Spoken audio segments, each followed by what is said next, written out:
It's the beginning of June and we are scouting some locations in the Badlands for the film, and it is blinking hot.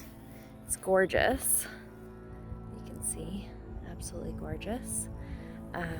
But we're thinking about shooting and more in the summer, and whew, it's gonna be a hot one. Opposite of our winter shoots were some of our days in the Badlands along the South Saskatchewan River. It's a bit of a double-edged sword.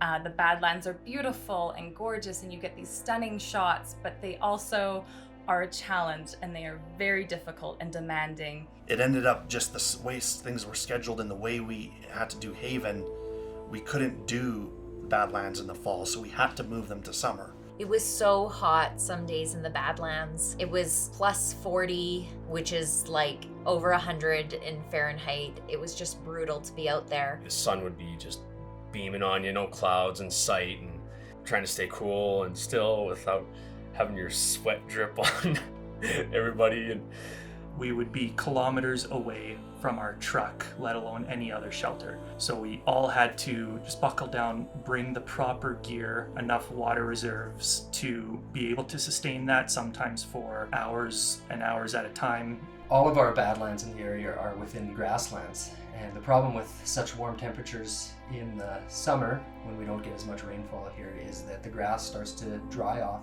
We have a large fire risk from even just having vehicles driving in that area. A truck driving through tall grass can start a fire in those kinds of conditions. So we couldn't just park where we wanted to shoot and then walk down. We actually had to park in safe zones that were in some cases actually a couple miles away, and then walk into the valley from there and hike along the valley to wherever we were shooting. almost every time we'd go out and film a scene, we'd have to walk across. It felt like mountains, dirt trails, rocks, you name it, just to get to the perfect shot of what we needed for that day. So we all had to take as much as we could. Everyone jumped on board and we would be hauling all of the equipment, everything that we required that day for filming those scenes. Walking through brush and like tall grass almost up to your chest. And we have the Dana dolly, the camera, gimbals and sound gear and monitors and all sorts of stuff that was required. We would often bring a big cooler of sandwiches and food. We'd have to go over barbed wire fences and lug that cooler around with us everywhere we went. Everyone has to bring water and their snacks, and we hauled it all in. We worked as a team. One guy would hop over, we'd pass the equipment over, and we'd help each other out. And every single one of us, we dug deep. Cast members would be carrying things as well as their backpacks. And, you know, sometimes it would take 2 or 3 trips. So lots of hard, long days of moving equipment back and forth. And sometimes by the time you got to the location where you're filming, you just kind of drop everything down and everyone just sits and tries to catch their breath. You need a break after that. So it was really hard to get to, but it was one of those places that once you finally made it, it felt really worth it and really special. We definitely got our cardio in every day, so. The nice thing is that it is all private land where we were shooting in the Badlands, so we were actually able to leave lots of our gear, rails and C-stands and all sorts of non-electronic equipment down for multiple days. We didn't really think that anybody was going to come along and steal anything, so that was good. But it certainly made life easier having a central point to drop off some equipment, knowing that we'd be filming in 2 or 3 locations around that equipment the next day. Especially on some days when it was just almost unbearable to do anything but lift your own feet to get out of those coulees. We learned quick. Badlands are not so great in the afternoon, very hot.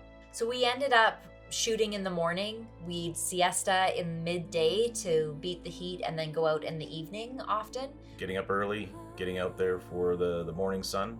Beautiful light then as well. Sometimes we woke up at like 5 a.m., got everything set up by 6, we started shooting, and as soon as the sun got up to around noon, you know, it was getting to the point where it was too hot, so we packed up. We came home, cooled off, had water, snacks, food. Fix the equipment, make some adjustments, go through the next set scenes that we're going to put together. You could go off, do whatever you wanted. We'd eat a little bit. You know, as the sun was starting to slowly go back down, we'd say, okay, let's keep going. There's still some sun left. Let's get back out there. And it wasn't unbearable at the time. It went down a couple of degrees. We were able to start when it was cool and end when it was cool, and More than a few of us had a few naps in between. But it was, I think, one of the most wonderful ideas that Nate and Alicia had to keep us safe. We just had to be very selective with the times that we went out, so we didn't die. I used to think I was tough until I came down with heat stroke. And I didn't even know it was heat stroke to start with. I just felt I was having some kind of migraine and headache, and He didn't drink enough water, and all he was eating were fruit snacks. and before I knew what, I was throwing up. And we all were like, "Oh, Ed, I think you have heat stroke." He's like, no, it's just the fruit snacks. And so to this day, I laugh every time I see him. If he is complaining about something, I was like, "Oh, is it the fruit snacks? Did fruit snacks do it to you?" And that was a wake up call for me, and life in general, to look after myself and not make the assumption that I think I'm tough enough to go through the heat because I grew up in Africa and I'm used to the heat. No, that was a good wake up call to try to get some more fluids in and electrolytes and stuff, and that really knocked me down that one day. Alongside the heat and the rough terrain, there were a lot of other things that we had to deal with out in the Badlands. I was just hiking down the side of this cliff and I saw this in the grass. Scared the bejeepers out of me. Look at that's a big snake skin. Really hope that snake isn't close by. We stumbled across quite a few of them probably within the course of the shoot. Oh, he just hissed.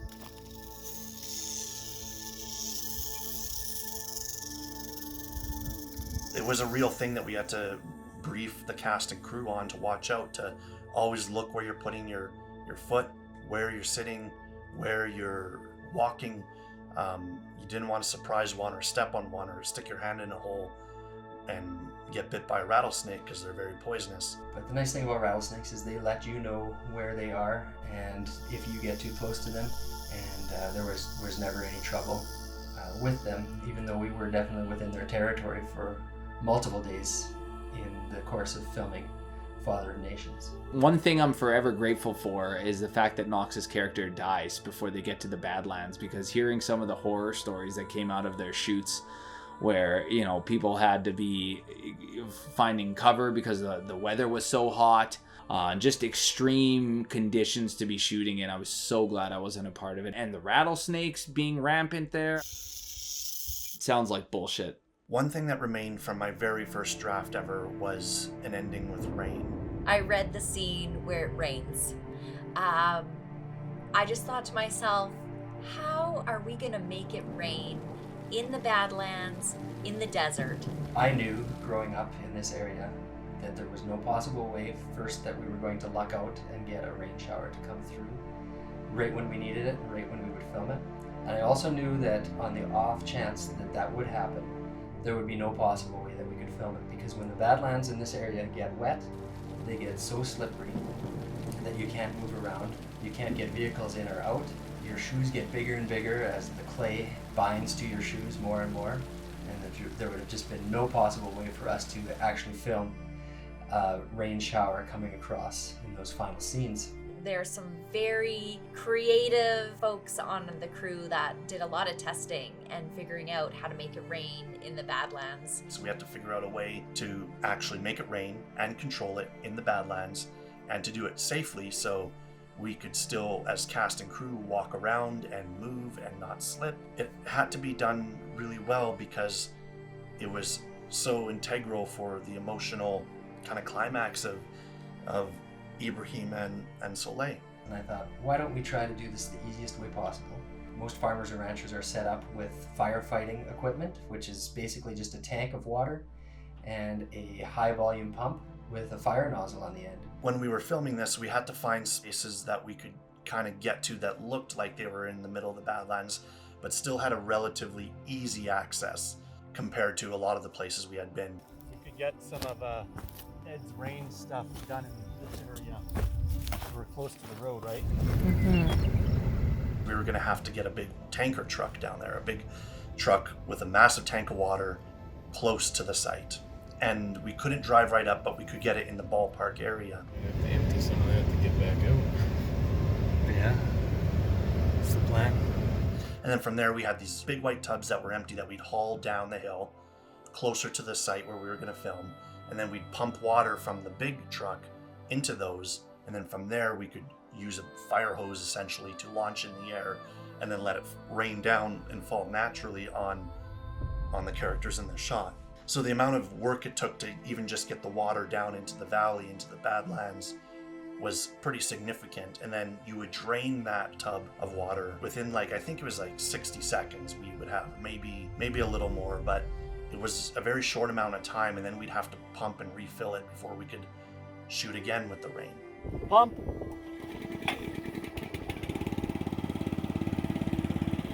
So there was a lot of logistics and a lot of planning, and it was slow and it was kind of tedious, and we had to do it over a couple days because we had 2 different actors in 2 different locations, and we needed to refill the water. Slowly relax. And it's all practical. Everything that you can see in the frame is actual raindrops falling. We really needed to show the water hitting the ground, the streams it was creating. Their clothes needed to get soaked. We would start with the wide shots first because the rain would then make the surrounding area that they were in wet.